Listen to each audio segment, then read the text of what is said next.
Welcome back to dear diary. ಇವತ್ತು ಮಾಡ್ಕೊಳ್ಳೋಣ. ಬಿರಿಯಾನಿಗೆ ಒಂದು ಅರ್ಧ ಕೆ ಜಿ ಅನಿಸುತ್ತಿದ್ದು, ಅರ್ಧ ಕೆ ಜಿ ಅಥವಾ 3/4 ಕೆ ಜಿ ಚಿಕನ್ ತಂದಿದ್ದಾರೆ. ಚಿಕನ್ಗೆ ಬಿರಿಯಾನಿ ಮಾಡೋಣ. 2 ಪಾವ್ ಹಾಕ್ತೀನಿ ಅಕ್ಕಿ, 2 ಪಾವ್ ಅಕ್ಕಿ ಅಂದರೆ 2 ಲೋಟ ಅಕ್ಕಿ ಹಾಕ್ತೀನಿ, ಅಥವಾ 2. ಅದಕ್ಕಿದು ಈರುಳ್ಳಿ, ಟೊಮೊಟೊ ಮತ್ತು ಕೊತ್ತಂಬರಿ ಮತ್ತು ಪುದೀನ. ನನಗಂತೂ ಪುದೀನ ಸೊಪ್ಪು ಬಿರಿಯಾನಿಯಲ್ಲಿ ಜಾಸ್ತಿ ಇದ್ದರೆ ಒಳ್ಳೆ ಗಮ್ಮಂತ ಇರುತ್ತೆ, ಸಿಕ್ಕಾಬಟ್ಟೆ ಇಷ್ಟ. ಜಾಸ್ತಿ ಹಾಕ್ಕೊಂಡು ಹಿಂಗೆ ಉದುರಿಸ್ಕೊಂಡೆಲ್ಲ ತಿನ್ನೋಕ್ಕೆ. ಈಗ ಸದ್ಯಕ್ಕೆ ಇಷ್ಟ ಹಾಕಿರ್ತೀನಿ. ಮತ್ತು ಬಿರಿಯಾನಿ ರೈಸ್ ಆಗ್ತಾ ಇರುತ್ತಲ್ಲ, ಒಂದು 3/4% ಆಗಿರುತ್ತಲ್ಲ, ಆಗ ಇನ್ನೊಂಚೂರು ಮೇಲೆ ಹಿಂಗೆ ಹಾಕ್ತೀನಿ. ಈಗ ಸದ್ಯಕ್ಕೆ ಇದಿಷ್ಟು ಉರಿಯೋದಕ್ಕೆ.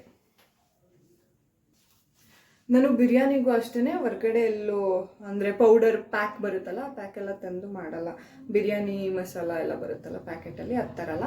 ಅದಕ್ಕೆ ನಾನಿಲ್ಲಿ ಒಂದು 3ರಿಂದ 4 ಗುಂಟೂರು ಮೆಣಸಿನ್ಕಾಯಿ ತೊಗೊಂಡಿದ್ದೀನಿ. ಇದು ಬಣ್ಣ ಬರೋದಕ್ಕೆ, ನನಗೆ ಕೆಂಪಗಿರುತ್ತಲ್ಲ ಪಲಾವು, ಕೆಂಪು ಪಲಾವ್ಗೆ ಇದು.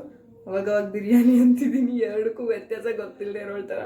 ಇದು ಖಾರ ಬರೋದಕ್ಕೆ ಅಲ್ಲ, ಇದು ಕಲರ್ ಬರೋದಕ್ಕೆ, ಇದು ಖಾರ ಬರೋದಕ್ಕೆ. ಇದು ಬ್ಯಾಡಗಿ ಗುಂಟೂರು ಮೆಣಸಿನ್ಕಾಯಿ, ಇದು ಬ್ಯಾಡಗಿ ಮೆಣಸಿನ್ಕಾಯಿ. ನಾನು ಹಿಂಗೆಲ್ಲ ತಡ್ರಿಸಾಡ್ತಿದ್ದೀನಿ ಅಂತ ನನಗೆ ಅಡುಗೆ ಬರಲ್ಲ ಅಂದ್ಕೋಬೇಡಿ, ನಂಗೆ ತುಂಬ ಚೆನ್ನಾಗಿ ಅಡುಗೆ ಬರುತ್ತೆ. ಬಟ್ ಏನೇನು ಅಂತ ಹೇಳೋಕೆ ಒಂಚೂರು. ಆಮೇಲೆ ನೀಟಾಗಿ ಸಣ್ಣದಾಗಿ ಹೆಚ್ಚಿಟ್ಕೋಬೇಕು ಶುಂಠಿ. ಆಮೇಲೆ ಈ ಬೆಳ್ಳುಳ್ಳಿ ಇದೆಯಲ್ಲ, ಇದನ್ನು ಜಜ್ಜಿಟ್ಕೋಬೇಕು. ಜಜ್ಜಿಟ್ಕೊಂಡಿರೋ ಬೆಳ್ಳುಳ್ಳಿ ಮತ್ತು 4ರಿಂದ 5 ಲವಂಗ ಮತ್ತು ಒಂದು 2-3 ಪೀಸ್, ಒಂದಿಷ್ಟು ಪೀಸು ಚಕ್ಕೆ. ಇಲ್ಲಿ ಕೊತ್ತಂಬರಿ ಇದೆ ಒಂದಿಷ್ಟು, ಮತ್ತು ಪುದೀನ ಕೂಡ ಇದೆ. ಇದಿಷ್ಟು ನಾನು ಫ್ರೈ ಮಾಡ್ಕೋಬೇಕು. ಫಸ್ಟು ಫ್ರೈ ಮಾಡ್ಕೊತೀನಿ. ಸ್ಪೂನ್ ಅಥವಾ 2 ಸ್ಪೂನು ಎಣ್ಣೆ. ಅದು ನಾವು ಏನು ಮಸಾಲ ಬೇಕು ಬಿರಿಯಾನಿಗೆ ಅದನ್ನು ಮಾಡ್ಕೊಳ್ಳೋಕ್ಕೆ, ಅದನ್ನೆಲ್ಲ ನೀಟಾಗಿ ಹುರ್ಕೊಳ್ಬೇಕು. ಇಲ್ಲಾಂದರೆ ಒಂಚೂರು ಹಸಿ ಸ್ಮೆಲ್ ಬರುತ್ತೆ. ಹುರಿದೇನೂ ಹಾಕ್ಬೋದು.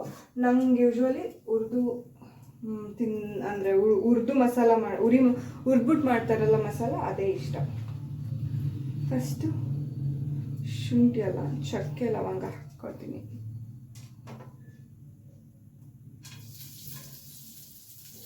ಅಲ್ಲಿ ಅದು ಹಿಂಗೆ ನೀಟಾಗಿ ಫ್ರೈ ಆಗಬೇಕು. ಪಟ್ ಅಂತ ಅಂದರೆ ಚಟಪಟ್ ಅಂತ ಸಿಡಿಬೇಕದು. ಆಮೇಲೆ ಶುಂಠಿ ನೀವು ಯೂಶ್ವಲಿ ಎಲ್ಲ ಒಟ್ಟಿಗೆ ಕೂಡ ಹಾಕೋಬೋದು, ಸಪ್ರೇಟ್ ಆಗಿ ಉರಿಬೋದು. ಜಜ್ಜಿರೋ ಬೆಳ್ಳುಳ್ಳಿ ಜಜ್ಕೋಬೇಕು, ಇಲ್ಲಾಂದರೆ ಬೆಳ್ಳುಳ್ಳಿ ಎಲ್ಲ ಮುಖಕ್ಕೆ ಸಿಡಿಯುತ್ತೆ. ತಟ್ಬಿಟ್ಟು ದುಡುಮ್ ಅಂತ ಸಿಡಿದ್ಬಿಡುತ್ತೆ ಆಮೇಲೆಲ್ಲ. ಈಗ ನಾನು ಮೆಣಸಿನ್ಕಾಯಿ ಹಾಕ್ಕೊತಿದ್ದೀನಿ.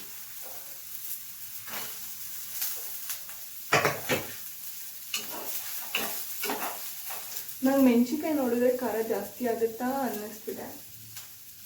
1 2 3 4 5 6 7 8 9 10 ಹಾಕಿದ್ದೀನಿ. ಪ್ಲೀಸ್ ಖಾರ ಆಗದೆ ಇದ್ರೆ ಸಾಕು.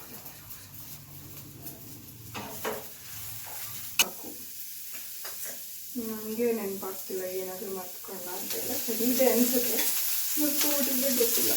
ಆಮೇಲೆ ಲಾಸ್ಟಿಗೆ ನೆನಪಾದರೆ ಹೇಳ್ತೀನಿ.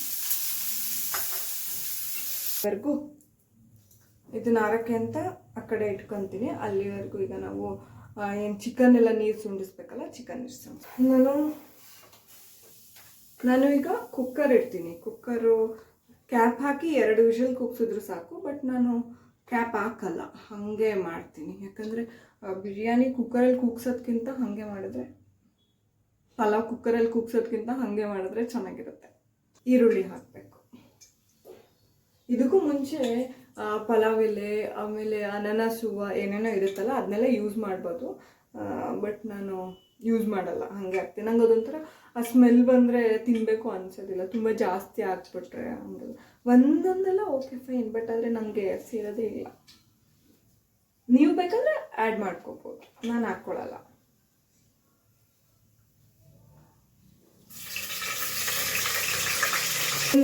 ಚಿಕನ್ ಇದೆ, ಆ ಚಿಕನ್ ಎಲ್ಲ ಈಗ ಹಾಕ್ತಿದ್ದೀನಿ. ಈರುಳ್ಳಿ ಟೊಮೊಟೊ ಆದಮೇಲೆ ಚಿಕನ್ ಹಾಕ್ತೀನಿ. ಚಿಕನ್ ಆ್ಯಕ್ಚುಲಿ ತುಂಬ ನೀರೆಲ್ಲ ಬಿಟ್ಟು ಅದು ಎಣ್ಣೆ ಬಿಟ್ಕೊಳ್ಳುತ್ತೆ, ಅಲ್ಲಿವರೆಗೂ ಉರಿಬೇಕು. ಇಲ್ಲಾಂದರೆ ಹಸಿ ಸ್ಮೆಲ್ ಬಂದ್ಬಿಡುತ್ತೆ. ಚಿಕನ್ ಹಿಂಗೆ ಉರಿಬೇಕಾದ್ರೆ ಅರಿಶಿನ ಹಾಕ್ಬೇಕು. ಅರಿಶಿನ ಹಾಕಿದ್ರೆ ಒಡ್ಕೊಳ್ಳೋದಿಲ್ಲ ಚಿಕನ್, ಪೀಸ್ ಪೀಸ್ ಪೀಸ್ ಸಣ್ಣ ಸಣ್ಣ ಪೀಸ್ ಆಗೋದಿಲ್ಲ. ಮಸಾಲಾನ ನೀಟಾಗಿ ಪೇಸ್ಟ್ ಮಾಡಿದ್ದೀನಿ. ನೀಟ್ ಪೇಸ್ಟ್ ಆಗಿದೆ ಮಸಾಲ. ಹಿಂಗೆ ಅಯ್ಯೋ ಹಿಂಗೆ ಪೇಸ್ಟ್ ಆಗಬೇಕು ನೀಟಾಗಿ. ಚೂರು ಚೂರು ಚೂರು ಇದ್ರೂ ಪರವಾಗಿಲ್ಲ, ನೀಟಾಗಿ ಪೇಸ್ಟ್ ಆಗಬೇಕು.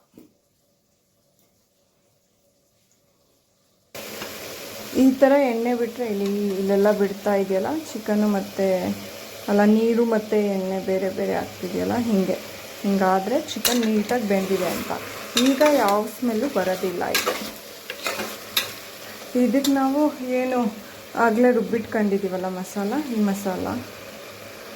ಈ ಮಸಾಲ ಹಾಕ್ಬಿಡ್ತೀನಿ. ಟೇಸ್ಟೇ ನೋಡಿಲ್ಲ ಉಪ್ಪೆಲ್ಲ ಹೆಂಗಿದೆ ಅಂತ.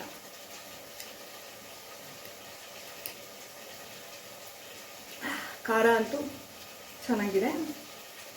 ಉಪ್ಪು ಒಂಚೂರೇ ಚೂರು ಬೇಕು. ನೀರು ಹಾಕಿದ್ಮೇಲೆ ನೋಡ್ಬಿಟ್ಟು ಹಾಕ್ತೀನಿ, ಅಲ್ಲಿವರೆಗೂ ಬೇಡ. ಚೆನ್ನಾಗಿ ಕುದೀತಾ ಇದೆ. ಇದಕ್ಕೆ ನಾನೀಗ ಅಕ್ಕಿ ಹಾಕ್ತೀನಿ. ಅಕ್ಕಿ ತೊಳೆದಾಗಿದೆ, ಒಂದೆರಡು ಸಲ ನೀಟಾಗಿ ಅಕ್ಕಿ ತೊಳೆದು ಸಣ್ಣಕ್ಕಿ ಇದು ಹಾಕ್ತಾ ಇದ್ದೀನಿ. ಅಕ್ಕಿ ಹಾಕಿದ್ಮೇಲೆ ಎಲ್ಲ ನೀರು ಹಾಕಿ ಮುಕ್ಕಾಲು ಭಾಗ ಅನ್ನ ಆಗಕ್ಕೆ ಬಂದಾಗ ನಾವು ಪ್ಲೇಟ್ ಮುಚ್ಚಬೇಕು. ಅಲ್ಲಿವರೆಗೂ ಮುಚ್ಚಬಾರ್ದಿಲ್ಲ, ಗಂಜಿ ಸುತ್ಕೊಂಡಂಗೆ ಆಗಿಬಿಡತ್ತೆ. ಈಗ ಮುಚ್ಚಿದ್ರೆ ನೀಟಾಗೆ ಆಗುತ್ತೆ. ಪಲಾವ್ ಕೂಡ ಆಗಿದೆ, ಗಮ್ ಅಂತ ಇದೆ. ಇನ್ನೊಂದು 5-10 ನಿಮಿಷ ಬಿಟ್ಟು ತಿನ್ನೋಕ್ಕೆ ಫುಲ್ ರೆಡಿ ಆಗಿದೆ. ಫೈನಲಾಗಿ ಎಲ್ಲ ಆಯಿತು. ಈಗ ಟೇಸ್ಟ್ ನೋಡಿ ಹೇಳಬೇಕು. ನಾನು ಮಾಡಿದ್ದನ್ನು ನಾನೇ ನೋಡಿ ಹೆಂಗಿದೆ ಅಂತ ಹೇಳಬೇಕು.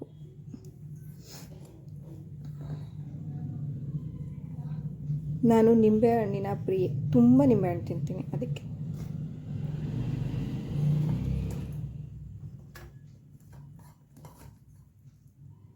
ಕಬಾಬಿಗೆ ನಿಂಬೆಹಣ್ಣಿಲ್ಲ ಅಂದರೆ ಆಗೋದೇ ಇಲ್ಲ. ನಮ್ಮ ಸುಟ್ಟೋಗ್ತಿದೆ.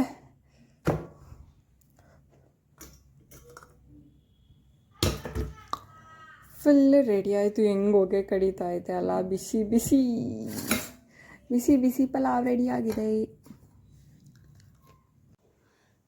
ಫೈನಲ್ ಆಗಿ ಎಲ್ಲ ರೆಡಿಯಾಗಿದೆ. ಬಿಸಿ ಬಿಸಿ ಹೊಗೆ ಕಡಿತಾ ಇದೆ ಪಲಾವಲ್ಲಿ.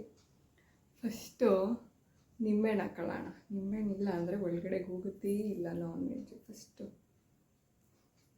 ನಿಂಬೆಹಣ್ಣು ಇಟ್ಕೊಂಡು, ಕಬಾಬಿಗಂತೂ ಒಂದು ನಿಂಬೆಹಣ್ಣು ಒಟ್ಟಿಗೆ ಬೇಕು, ಫುಲ್ ಒಂದು ಉಂಡೆ ಒಟ್ಟಿಗೆ ಸದ್ಯಕ್ಕೆ ಅಡ್ಜಸ್ಟ್ ಮಾಡ್ಕೋತೀನಿ ಅರ್ಧ ನಿಂಬೆಹಣ್ಣಲ್ಲಿ. ಸುಡ್ತಾ ಇದೆ.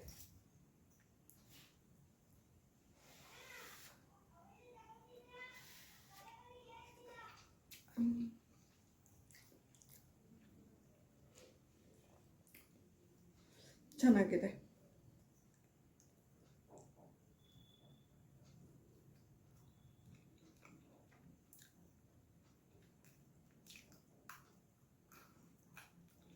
ನಾನು ಇದನ್ನೆಲ್ಲ ಈಗ ತಿಂದು ಖಾಲಿ ಮಾಡ್ತೀನಿ. ಮತ್ತು ನೆಕ್ಸ್ಟ್ ವಿಡಿಯೋದಲ್ಲಿ ಸಿಗ್ತೀನಿ. ಅಲ್ಲಿವರೆಗೂ ಬಾಯ್.